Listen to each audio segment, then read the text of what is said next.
मेरे गुरुदेव की महिमा बड़ी अद्भुत निराली है। मेरे गुरुदेव की महिमा बड़ी अद्भुत निराली है भर जाती वो सब झोली जो जन्मों से ही खाली है भर जाती वो सब झोली जो जन्मों से ही खाली हैं। यहाँ तम की नहीं सत्ता, यहाँ हर दिन दिवाली है। यहाँ तम की नहीं सत्ता, यहाँ शंकरं शंकराचार्यं केशवं बादरायणं सूत्रभाष्यकृतौ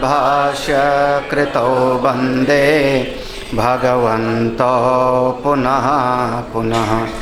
ईश्वरो गुरुरात्मेति मूर्तिभेदविभागिने व्योमवद्व्याप्तदेहाय दक्षिणामूर्तये नमः। सदाशिवसमारम्भां शङ्कराचार्यमध्यमाम् अस्मदाचार्यपर्यन्तां वन्दे गुरुपरम्पराम्। श्रुतिस्मृतिपुराणानाम् आलयं करुणालयं नमामि भगवत्पादं शङ्करं लोकशङ्करम्। नारायणं पद्मभवं वसिष्ठं शक्तिं च तत्पौत्रपराशरं च व्यासं शुकं गौडपादं महान्तं गोविन्दयोगीन्द्रमथास्य शिष्यं श्रीशङ्कराचार्यमथास्य पद्मपादं च हस्तामलकं च शिष्यं तं तोटकं वार्तिककारमन्यान् अस्मद्गुरून् सन्ततमानतोऽस्मि। अन्योनध्यासरूपेण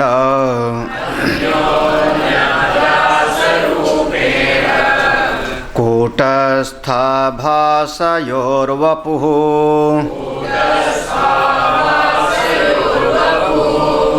एकीभूय भवेन्मुख्यः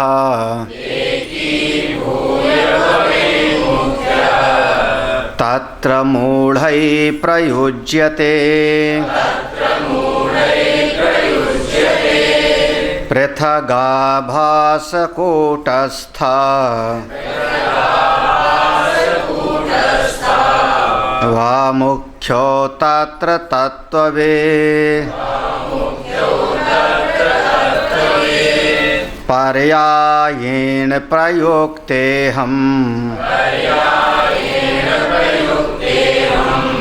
शब्दं लोके च वैदिके लौकिक व्यवहारे हम गच्छामीत्यादिके बुधा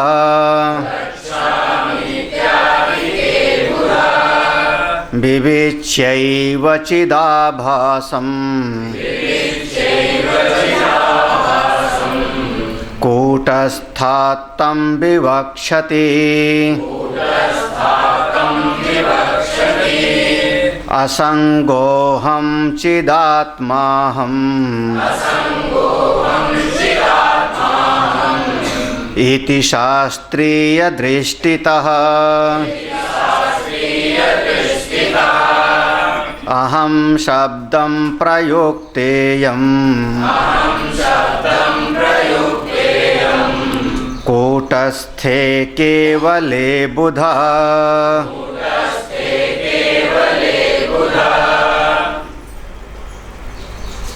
अहम को तीन यहाँ पर विभाग किया, एक मुख्य अहम और दो गौड़ रूप से। जो मुख्य अहम है बहुतायत में उसी का व्यवहार होता है और ज़्यादातर व्यवहार उसी मुख्य अहम का चलता है, इसीलिए हम उसको मुख्य कहते हैं। किसका? उस कूटस्थ का और चिदाभास का, दोनों का जब अन्योन संसर्ग हो गया, अन्योन अध्यास हो गया, तब जो बीच में अहम वृत्ति पैदा हुई, उसी के आधार पर लगभग समाज का पूरा जीवन चलता रहता है। अहम मनुष्यः, अहम कर्ता, अहम भोक्ता, अहम सुखी, अहम दुखी, और उसी के आधार पर सभी का जीवन चल रहा है। मैं ऐसा हूँ, मैं वैसा हूँ, मैं पिता, मैं पुत्र, मैं भाई, मैं बहन, मैं माता, मैं नाती, मैं पोता, ये सब मुख्य उसी के आधार, ये अध्यास के कारण है। उसमें अपनी आत्मा का सतस्वरूप जुड़ा हुआ है और चिदाभास का व्यवहार जुड़ गया, और दोनों जुड़ करके तब जीव निरंतर इसी में सब व्यवहार करते रहते हैं। इसीलिए इसको हमने कहा मुख्य। क्यों? क्योंकि ज़्यादातर इसी में जीवन है। और जिसको हमने गौड़ कहा वो ज्ञानियों की बात है। उन्होंने इस कूटस्थ को और चिदाभास को बिल्कुल अलग अलग करके समझ लिया।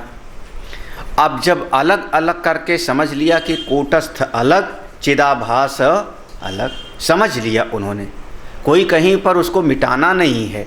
ज्ञान से ही मुक्ति है, समझ लो, और बेड़ा पार, हटाना मिटाना नहीं है। तो चिदाभास अलग, कूटस्थ अलग, दोनों को अलग अलग समझ लिया। तो जब ज्ञानी लोग व्यवहार करते हैं तो व्यवहार करते समय अपने अहम को चिदाभास के साथ जोड़ के व्यवहार करते हैं। हाँ हाँ, ये नहीं, ये थोड़ा मोड़ा जो ज्ञानी होता है ना, सुन सुना के वो खाते समय भी कहता है मैं आत्मा हूँ, खाता नहीं हूँ। हाँ, क्यों भैया, खा तो रहे हो? बोले ज्ञानी लोग ऐसा नहीं कहेंगे।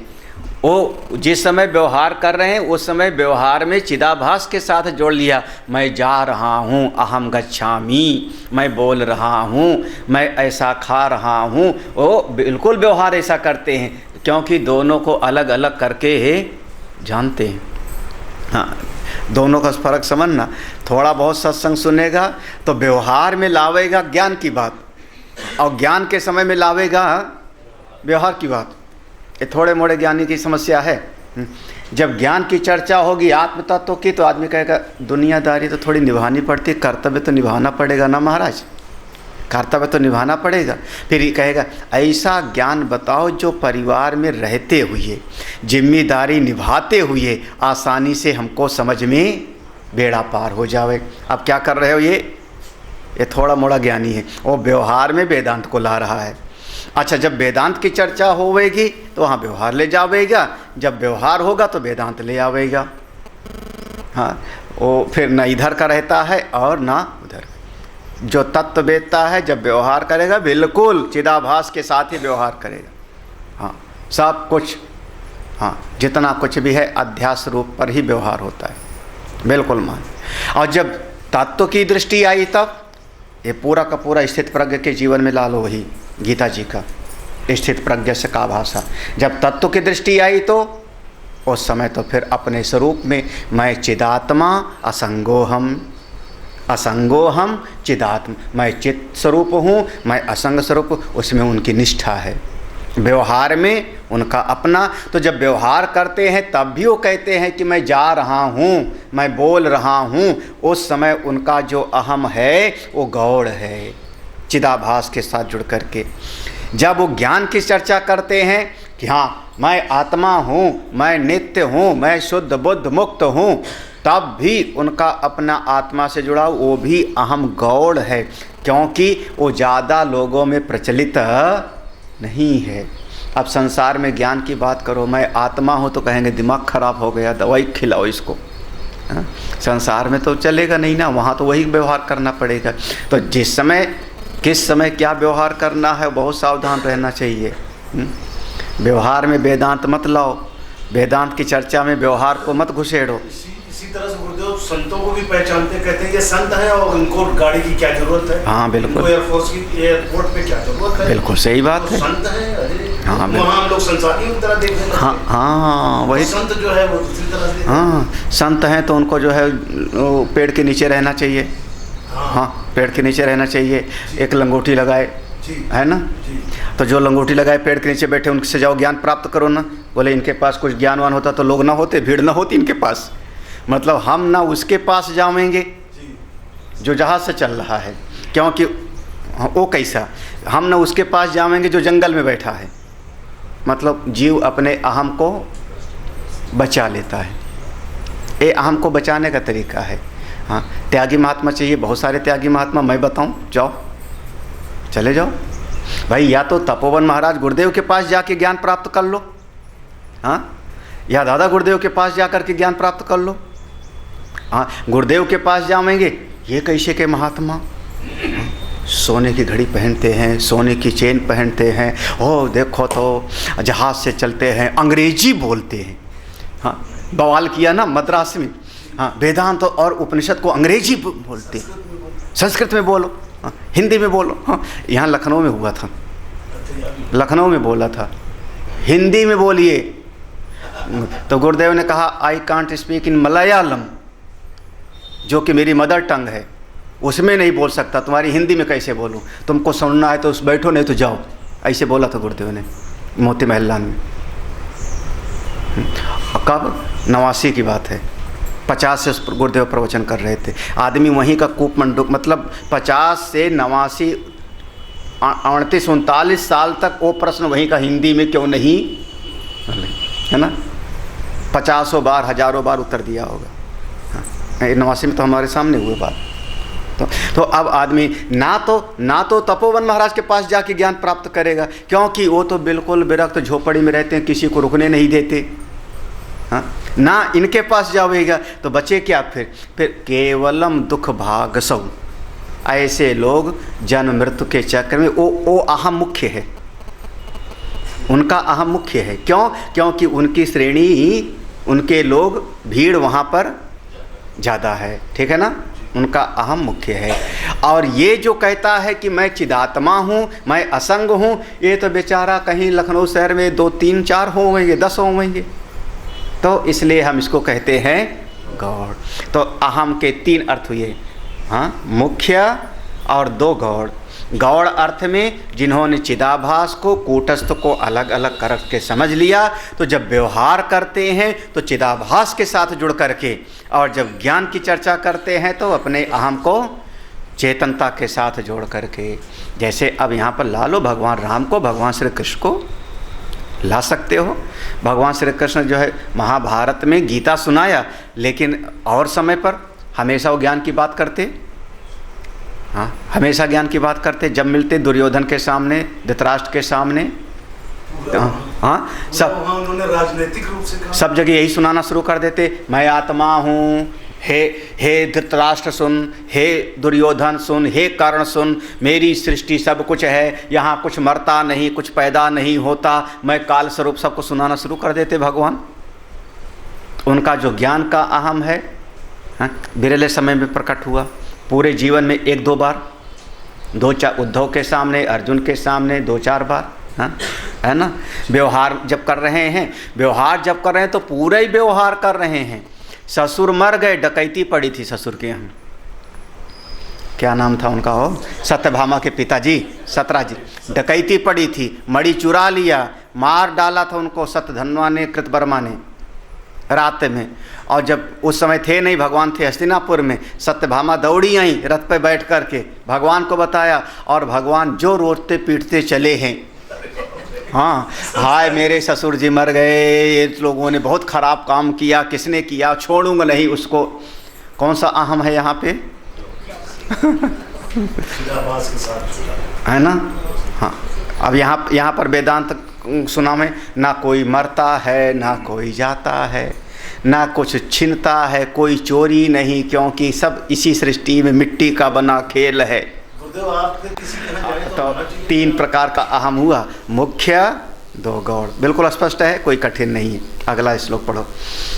अगला श्लोक प्रश्न है, ज्ञानिता ज्ञानिते त्वात्मा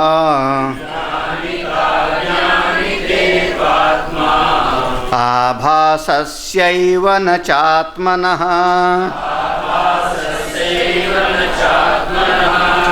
तथा च कथम आभासः कूटस्थोऽस्मीति बुध्यताम्। एक प्रश्न है पूर्व पक्षी का, चिदात्मा को तो कुछ फर्क ही नहीं पड़ता। वही पूछ रहे हैं। ज्ञानिता अज्ञानिते तु, एक ज्ञान और अज्ञान, ज्ञान और अज्ञान ये दोनों किसको हो रहा है? आत्म आभासस्य, चिदाभास को ही होता है, ना आत्मनः, कूटस्थ को नहीं होता।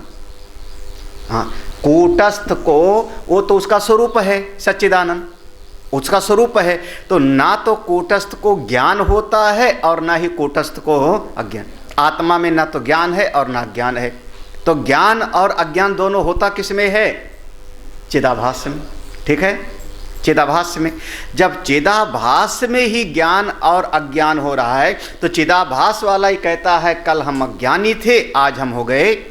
हाँ, तो ये जो वृत्ति आ रही कि मैं चैतन्य स्वरूप हूँ, मैं नित्य हूँ, ये जो वृत्ति आ रही किसको? कूटस्थ को कि चिदाभास को? चिदाभास को आ रही।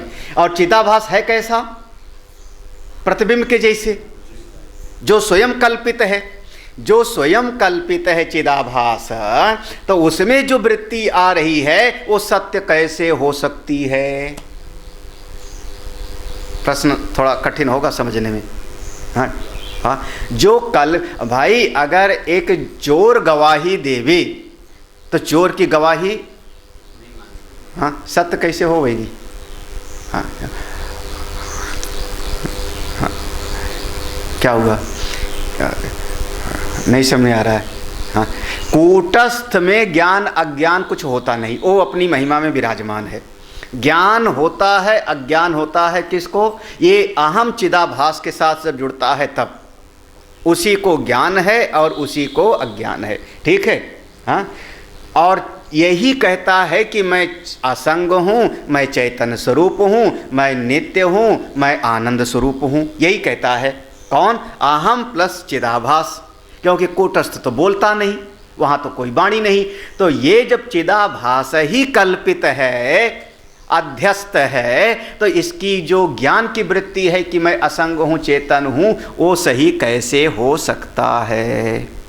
तथा च कथम आभासः, ये जो आभास वाला ज्ञान है कि मैं कूटस्थ हूँ, ये कैसे हो सकता है? कैसे हो सकता है? अगर प्रश्न इसी समझ में आएगा तो उत्तर भी नहीं समझ आएगा। चाट रहे हो? अरे जैसे भी है, फिलहाल ज्ञान और अज्ञान दोनों कूटस्थ को नहीं होता। किसको? केवल चिदाभास को, चिदाभास को। हाँ, और ये जो अहम चिदाभास के साथ जुड़ा, उसी ने कहा कि मैं असंग हूँ, मैं आत्मा हूँ। अब बताओ, जब चिदाभास ही झूठ है तो तुम कैसे कहते हो कि ये जो कह रहा है मैं असंग हूँ, वो बात सही कैसे हो सकती है? ठीक है ना? प्रश्न समझ में आया तो अगला श्लोक पढ़ लो फिर। नायं दोषश्चिदाभासः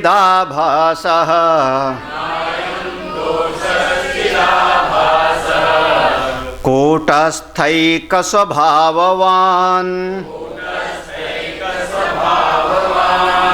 आभासस्त्वस्य मिथ्यात्वात् कूटस्थत्वावशेषणात्।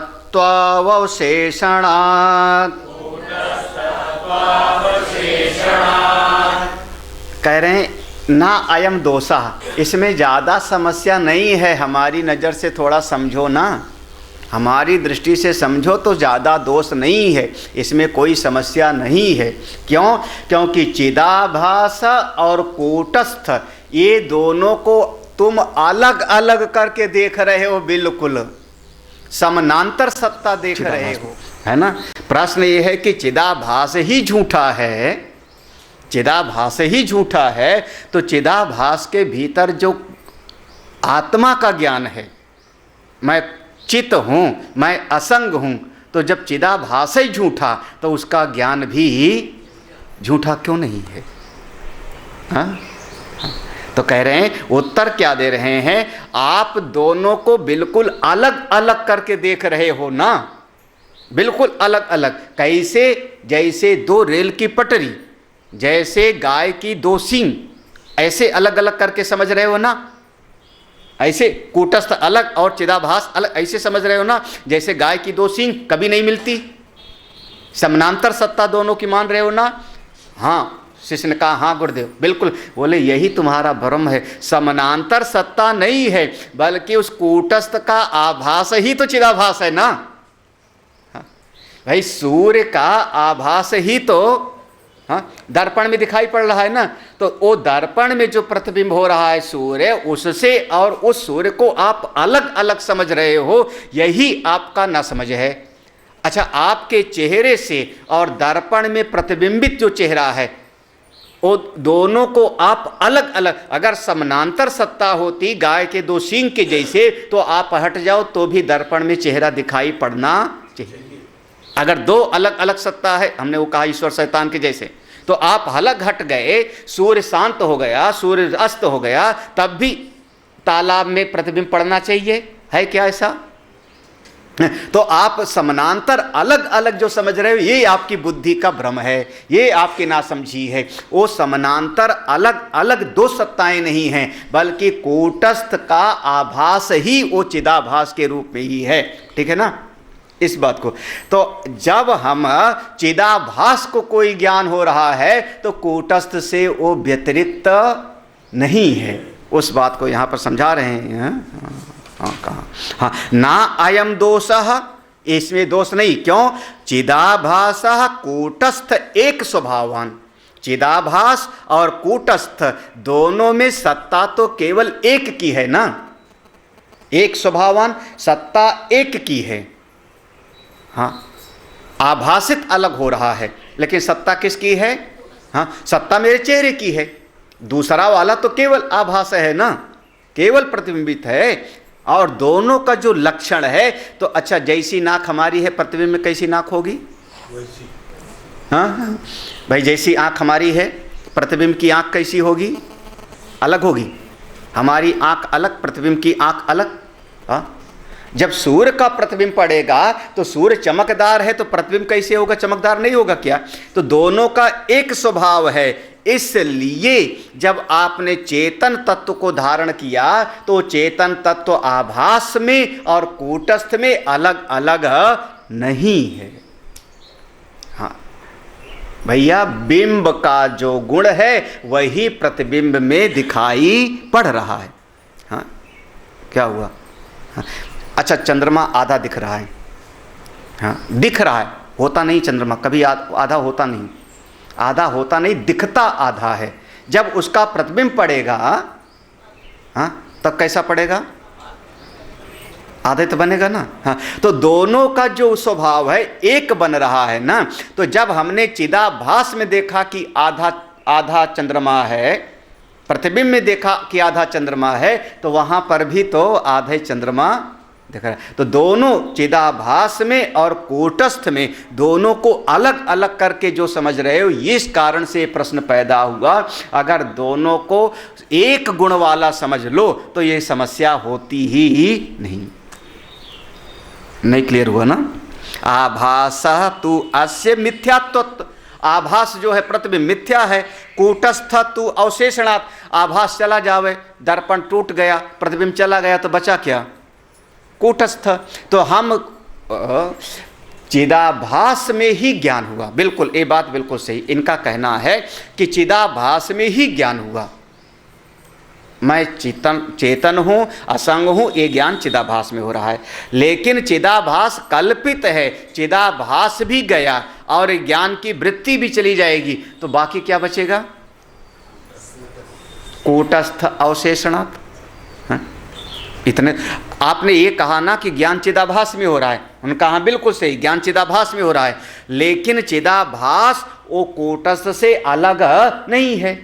जैसे बिंब प्रतिबिंब से बिल्कुल अलग नहीं, दोनों का स्वभाव एक जैसे है। तो ये चिदाभास भी मिट गया और चिदाभास का ज्ञान भी चला गया, तो बचा क्या? हाँ? भाई, दर्पण गया, दर्पण के प्रतिबिंब का ज्ञान भी गया, तो मेरा चेहरा तो बचा ना, बचा तो एक ही ना, अवशेषणात् कूटस्थ अवशेषण, बस बचा तो वही ना। इसी को हम कहते हैं अखंडाकार वृत्ति। ये प्रसंग पूरा का पूरा ब्रह्माकार वृत्ति का है, हाँ, अखंडाकार वृत्ति का है। जब जो ब्रह्माकार वृत्ति बना रहा है वो कूटस्थ नहीं बना रहा है। कौन बना रहा है? चिदाभास ही बना रहा है ना। हाँ, मैं ब्रह्म हूँ, मैं नित्य हूँ, मैं आत्मा हूँ, मैं अजन्मा हूँ। कौन बना रहा है वृत्ति? ये ब्रह्माकार वृत्ति चिदाभास बना रही है ना। ठीक है, अब सरल भाषा, ये सरल भाषा में समझाने का, क्योंकि वो प्रसंग सुना हुआ है इसलिए याद है। तो ये ब्रह्माकार वृत्ति बन किस में रही है? कूटस्थ में नहीं, है ना, चिदाभास में। ब्रह्माकार वृत्ति बन रही चिदाभास में। बनाने वाला कौन है? एक गौड़ अहम, हाँ, गौड़ अहम बनाने वाला है, ठीक है ना, गौड़ अहम बनाने वाला है। और जब चिदाभास को हमने मिथ्या समझ लिया, चिदाभास गया, तो चिदाभास में जो वृत्ति बन रही थी वो वृत्ति भी चली गई, वृत्ति भी चली गई। तो जब चिदाभास गया, वृत्ति गया, तो वृत्ति को बनाने वाला भी चला गया। तो बचा कौन फिर? कूटस्थ अवशेषण। वो ज्ञान अज्ञान दोनों का अधिष्ठान है। ज्ञान से अलग हम नहीं कहते, अधिष्ठान है दोनों का। सर्प से रस्सी अलग नहीं है। सर्प से रस्सी अलग कहोगे तो थोड़ा सा दूसरा प्रश्न पैदा हो जाएगा। ब्रह्म, इसलिए बार बार यहाँ पर आ रहा था अधिष्ठान, ब्रह्म अधिष्ठान, है ना। तो वो ज्ञान और अज्ञान दोनों का अधिष्ठान है, ना कि अलग है। तो वो भाव अभाव दोनों का अधिष्ठान है, ठीक है। वो गया, झूठा गया, असली चीज़ बचा। आसान सा है, नहीं समझो तो मैं क्या करूं। हाँ, अगला पढ़ लो। फिर से एक प्रश्न पैदा कर दिया, महाराज आपका ज्ञान भी झूठा है। जब चिदाभास झूठा तो आपका जो सुना रहे हो आत्मा आत्मा, किसने सुनाया? चिदाभास ने। वो गौड़ अहम ने चिदाभास से जुड़ करके यही तो सुनाया ना कि मैं आत्मा हूँ। तो चिदाभास से झूठा तो आपका वही अगला वही कह रहा है। हाँ हाँ, सही बात है। तो देख लो, पढ़ लो। कूटस्थोस्मीति बोधोपि मिथ्या चेन्नेति को वदेत् न हि सत्यतयाभीष्टम्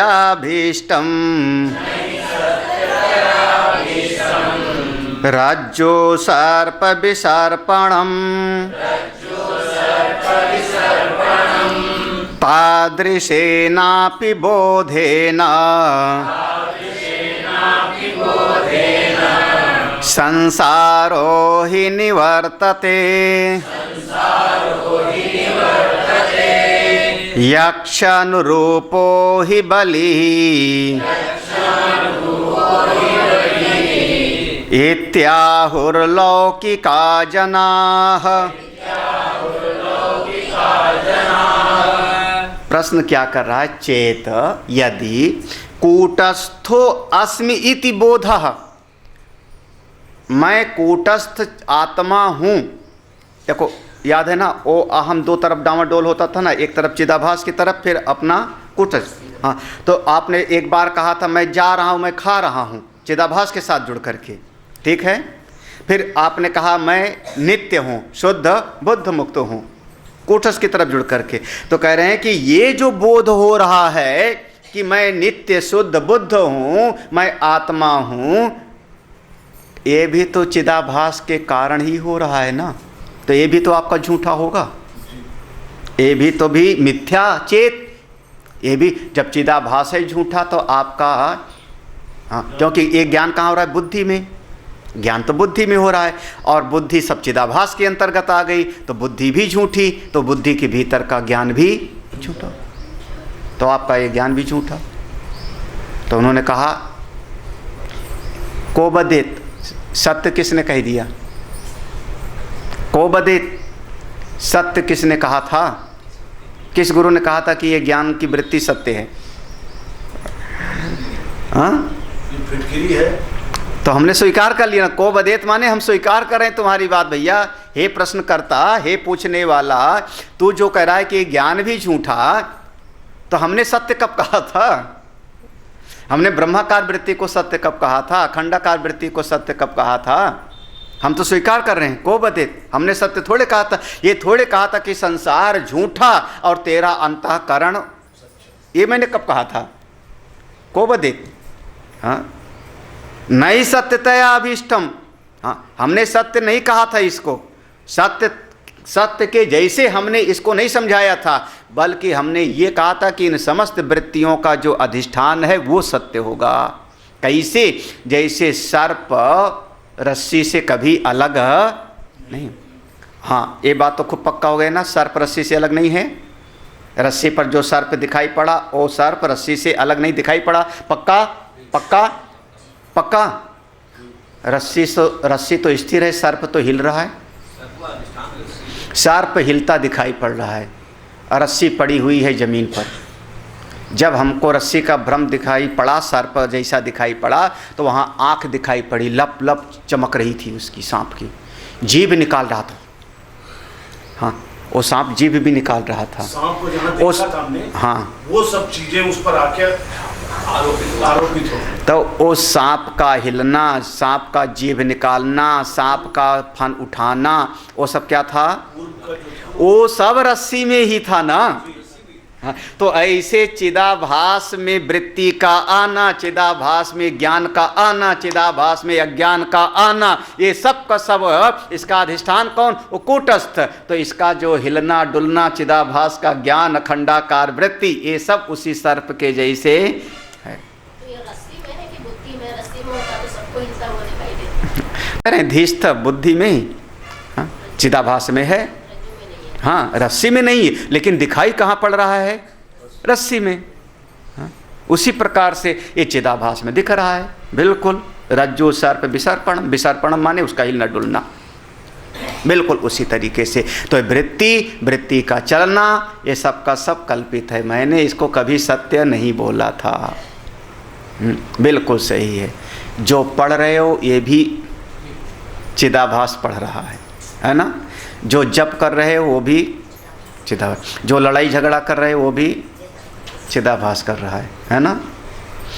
जो साधना भजन कर रहे हो वो भी, जो बैठ के ध्यान कर रहे हो अहम ब्रह्मास्मि, वो कौन कर रहा है? चिदाभास है कर रहा है। मैंने ये कब कहा कि ये सत्य है? जब हम कहते हैं जगत मिथ्या, तो ये सब आपका मिथ्या ही है। आपका ध्यान करना, आपका पूजा करना, आपका जाप करना, आपका उपदेश पढ़ना, आपका गीता पढ़ना, सब मिथ्या है, सब मिथ्या। लेकिन ये हमको पहुंचाएगा और लड़ना झगड़ना नहीं पहुंचाएगा। अगला देखो, तादृशेन अपि बोधेन, हाँ, संसारो ही निवर्तते। जैसे संसार होता है, उस संसार से छूटने के लिए वैसे ही दवाई चाहिए। हाँ भाई, जैसे बंधन होता है, उस बंधन को काटने के लिए वैसे ही तलवार चाहिए। हाँ, विचार सागर का वो याद आ जाएगा। हाँ, आपस में समसत्ता जिनकी, लक्ष्य साधक बाधकता तिनकी। हाँ, समसत्तावान ही वो प्रेम करता है, समसत्तावान ही उसका निषेध भी करता है। समसत्तावान माने, अच्छा हाँ, एक आदमी होवे 10वीं मंजिल पर और दूसरा होवे नीचे ज़मीन पर, दोनों गले लगे, दोनों गले लगे, होवे क्या? अच्छा चलो, दोनों तलवार से एक दूसरे को घोंप के मार दे में। हाँ भाई, एक 10वीं मंजिल पर है, एक नीचे है, तो प्रेम करना हो तो भी एक ही छत पर चाहिए, और लड़ाई करना हो तो भी। हाँ, ज़्यादातर घर में जब लड़ाई हो जाती है ना, जब घर वाले ही चिड़चिड़ाना शुरू किया, तो ज़्यादातर आदमियों की आदत क्या होती है? उठाया झोला, दफ्तर जल्दी शुरू हो जाता है उस दिन उनका। उठाया, भाग खड़े हुए। क्यों? तुम लोग किए तो हो, रिटायर यही तो करके हुए हो, और का खूब ज़िंदगी भर किए हो। हाँ, और उस दिन फिर रात तक दफ्तर चलता है, झूठे मीटिंग चलती है ना? क्यों? क्योंकि घर में रहेंगे तो क्या होगा? कलेश होगा। तो क्या किया? घर में रहेंगे नहीं तो आपस में समसत्ता होगी नहीं। तो एक होगा दफ्तर में, एक होगा घर में, तो ना लड़ाई होगी और ना। क्या हुआ, कुछ गलत कह रहा हूँ क्या मैंने? हाँ, अब पता नहीं, आप लोग समझो। हाँ, हम लोग कहते हैं आँख ओट पहाड़ ओट। हाँ, अब मुर्दा मुँह देख तो है ना। इसीलिए महात्मा लोगों को ज़्यादा परिवार वालों से दूर रहना चाहिए, क्योंकि परिवार वाले जब मिलेंगे ना, वो मौसी की लड़की की शादी हो गई, हाँ, वो जो पड़ोस वाला था ना, उसका जो है मर गया था, वो हम भाड़ में गया, मर गया तो मेरा क्या बिगड़ा। लेकिन लोग सुना करके बहुत परेशान करते हैं, है ना। हाँ, तो एक कहावत है, महात्माओं के बीच में कहावत है, महात्माओं के बीच में कहावत है, बेरक्त को रक्त संबंध से दूर रहना चाहिए। हाँ, जिसको कहते हो ब्लड रिलेशनशिप ना, बेरक्त को रक्त संबंध से दूर रहना चाहिए, तब वो वैराग्य आता है। अब आप लोग हमारे शिष्य हो, आप लोग कह दो कि हम आपके बेटे पोते तो हैं, लेकिन रक्त संबंध नहीं है। हाँ, किसी दिन नहीं पटेगी, उठा के झोला चले जाओगे, 4 साल दिखोगे भी नहीं। तो आप अच्छा, रक्त संबंध को छोड़ दो, अपनी माँ को त्याग दो, पिता को त्याग दो। हाँ, जहाँ कहीं फार्म भरा जाएगा पिता का नाम त्याग के दिखाओ, वो रक्त संबंध है। एक बार बन गया तो फिर छोड़ नहीं पाते हो, फिर छोड़ नहीं पाते हो।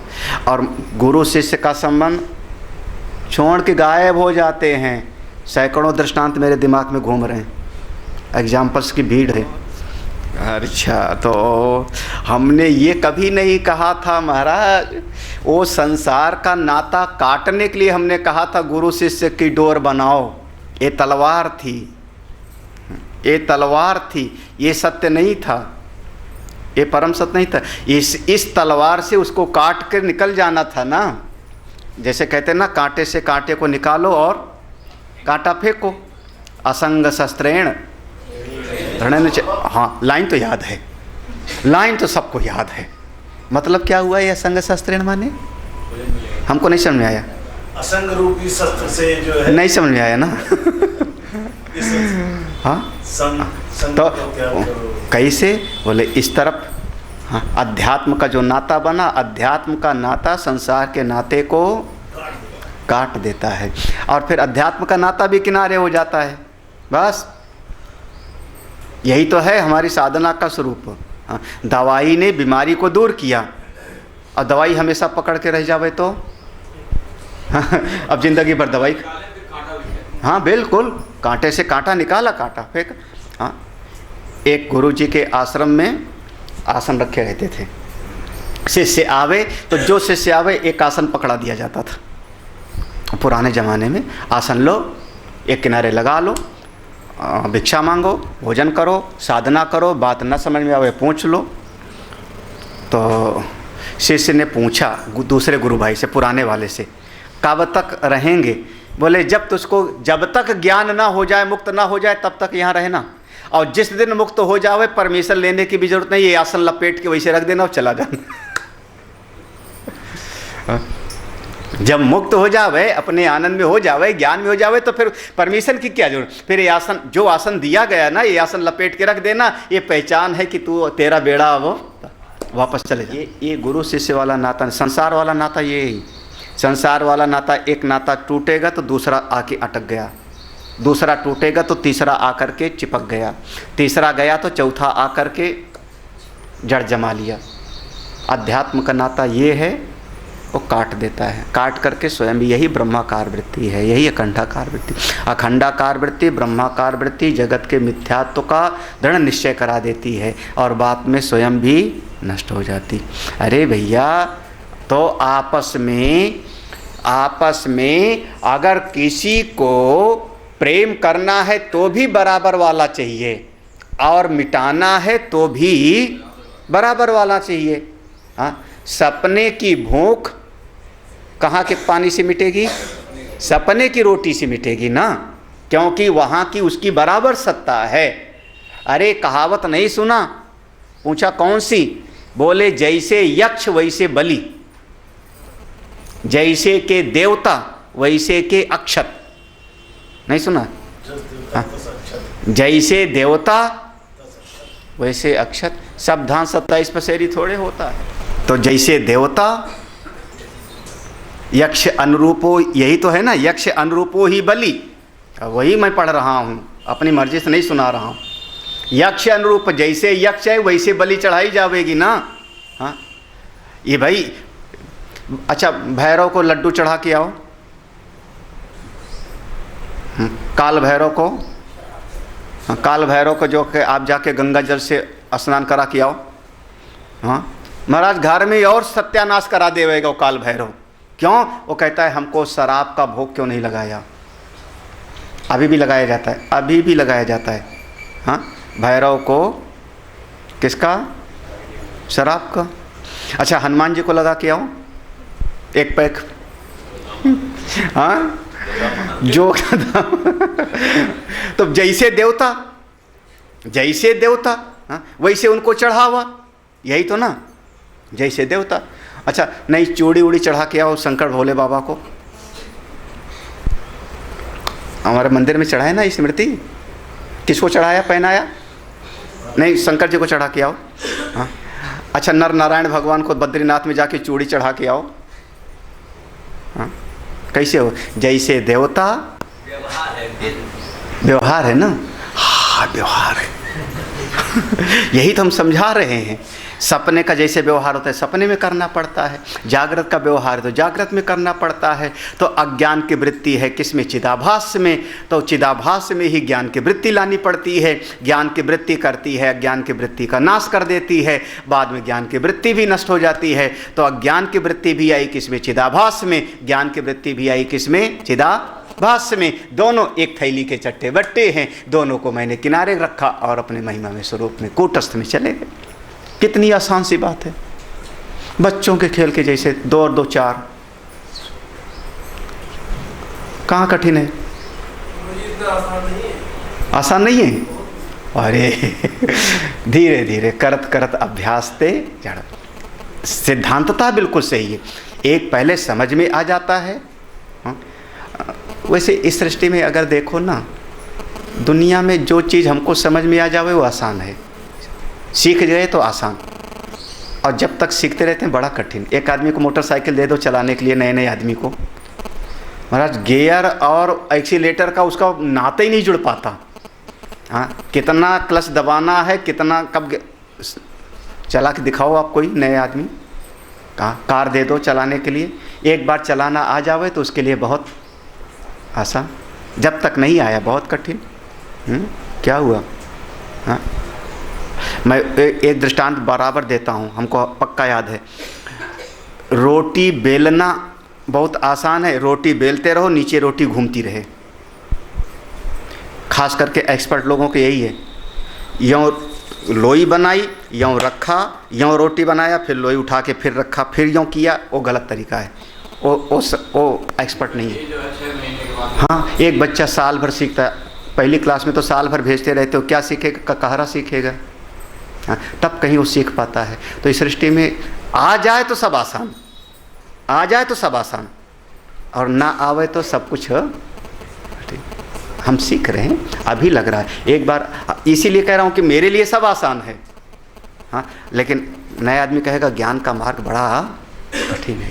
ज्ञान का मार्ग कठिन है, भक्ति तो आसान है। ऐसा सुनते हैं, भक्ति आसान है, ज्ञान का मार्ग कूटस्थ, चिदाभास, अखंडाकार वृत्ति, ये शब्द ही बिल्कुल अलग अलग हो गए ना। तो आसान है, बहुत आसान है, क्योंकि ये बाहर किसी लोक परलोक देवता आदि की चर्चा नहीं है, ये भीतर अपनी चर्चा है, जो हम हैं उसी की चर्चा है। तो इससे ज़्यादा आसान कुछ नहीं। बाहर वाले को मनाना बहुत मुश्किल है, बाहर वाले को पाना भी बहुत मुश्किल है, और जो भीतर है उसका तो अपना। ओम पूर्णमदः पूर्णमिदं। हमारे पास पहले वो वाला फ़ोन था, जो फ़ोन होता था 2 सिम वाला, बटन वाला, उसमें 3 बार दबाओ तो उसमें ABC निकलता था अलग से, याद है ना, टाइप करने में। वो फ़ोन था। जब पहली बार हमको स्मार्टफोन दिया जिसमें कीपैड बाहर से निकलता है, सब बटन अलग अलग स्मार्ट, तो 15 दिन तो लगा वो मेरा पहले ही वाला सही है। 15 दिन यही लगा कि वो पहले वाला ही आसान है, ये तो बड़ा, ये तो समझ ही में ना आवे कहाँ उसको सेव करो कहाँ उसको करो। अब 15 दिन के बाद जब वो आ गया ना, अब वो पुराना वाला दे दो किसी को तो, हाँ स्मार्टफोन जो चलाना आ गया तुम लोगों को, आप दे दो पुराना वाला फ़ोन, नहीं तो फिर उसमें भटक जाते हैं। वो फिर वो पुराना, क्योंकि अब इसका अभ्यास हो गया, इसका अभ्यास हो गया। मेरा कहने का मतलब जब हमको सीखने की एक लगन आ जावे ना, और सीख जावे तो हर काम आसान हो जाता है, और सीखना न चाहे तो फिर सब चीज़ मुश्किल है, सब चीज़ मुश्किल है। हाँ, हमारे जो सन्यासी महात्मा लोग होते हैं, कई बार सन्यासियों को देखोगे ऐसे पूरा मुंडन कराए रखते हैं ना पूरा, तो वो सन्यासी महात्मा लोग लगभग 15 दिन में एक बार पूरा मुंडन करते हैं, अमावस्या पूर्णमासी मुंडन। तो हर अमावस्या पूर्णमासी वो नई ढूंढते, अपने हाथे से पूरा बाल मुंडन कर लेते हैं। आप करके दिखाओ पूरा बाल अपने हाथ से, दाढ़ी तो बना लेते हो आप लोग, चलेगा, शीशे में देख करके पूरा बाल मुंडन करके दिखाओ अपने हाथ से। हाँ हाँ, वो मशीन भी नहीं, वो मशीन भी नहीं। हाँ, ये जो आप लोग दाढ़ी ना, खाली ब्लेड से जो है अपना पूरा बाल जो है वो महात्मा लोग साफ कर लेते हैं, केवल ब्लेड से। वो हाँ, मशीन जो तो आ जावे तो बहुत आसान, ना आवे तो फिर वृंदावन वाले कहेंगे कहत कठिन सुनत कठिन करत कठिन विवेक, ज्ञान का मार्ग बड़ा कठिन। कठिन नहीं है, रस आ जावे बहुत आसान।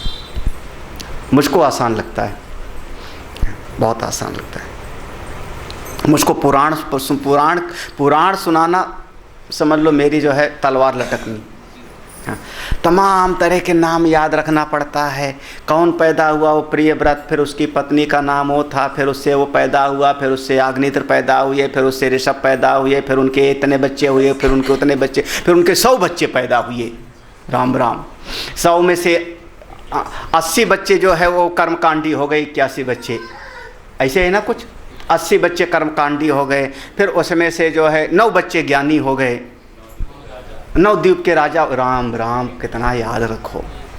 हाँ, बड़ा कठिन लगता है पुराण, लेकिन वेदांत में एक श्लोक पढ़ो, अपना चिंतन करते रहो। हो कुछ पूछना है और किसी को? एक छोटा सवाल तुम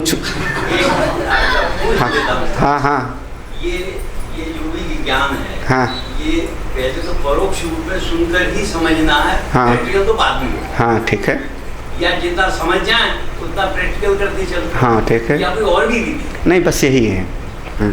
थोड़ा थोड़ा सुनते, जैसे टार्च है ना, टार्च की रोशनी तो 5 मीटर जाती है, लेकिन लिए चले जाओगे तो 10 मील की यात्रा हम कर लेते हैं। तो ऐसे सुनते जाएंगे, थोड़ा 10 बातें सुनेंगे, एक आध उतरेगी, फिर 10 सुनेंगे, एक आध 2 बातें उतरेगी, धीरे धीरे धीरे धीरे।